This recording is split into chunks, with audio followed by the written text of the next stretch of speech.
এই যে প্রার্থী দ্বিতীয়বারের জন্য ঘোষণা, কতটা খুশি, কতটা উচ্ছ্বসিত?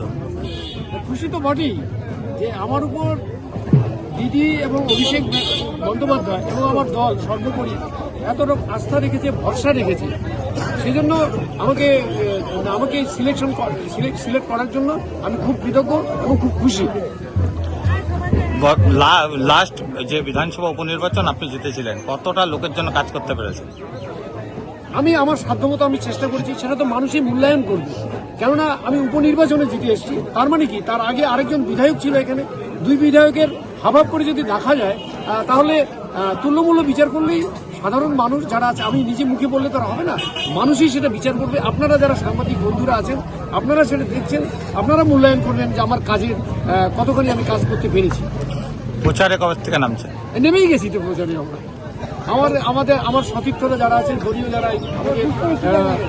যারা আছেন, নেতৃত্বরা আছেন, সাপোর্টার্সরা আছেন, সবাই তো নেমেই পড়েছে। এখন থেকেই আমাদের প্রচারটা শুরু হয়ে গেছে। অন্যান্য জায়গায় যেখানে দেখা যাচ্ছে যে নাম ঘোষণা হওয়ার পরে পার্টি কার্যালয় ভাঙচুর হচ্ছে, না দুপুরিতে বা অন্য কোথাও হবে না, আমাদের দলের একটা শৃঙ্খলা আছে। আমি শুনেছি যে অন্য দলে এরকম নাকি একটা ঘটনা ঘটেছে, আমাদের দলে হবে না। আমাদের নেত্রী মমতা বন্দ্যোপাধ্যায়, আমাদের নেতা অভিষেক বন্দ্যোপাধ্যায়, তারা খুব ডিসিপ্লিন, খুব শৃঙ্খলিত, এবং আমরাও খুব শৃঙ্খলা পরায়ণ। এরকমটা কোথাও হওয়ার কথা নয়।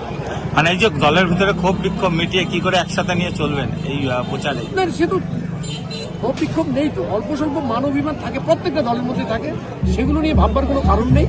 আমরা সবাই মিলিতভাবে, সবাই কাঁধে কাঁধ মিলিয়ে, হাতে হাত মিলিয়ে আমরা লড়াই দেবো। আমরা এখন যুদ্ধে নেমেছি, সবাই আমরা এক।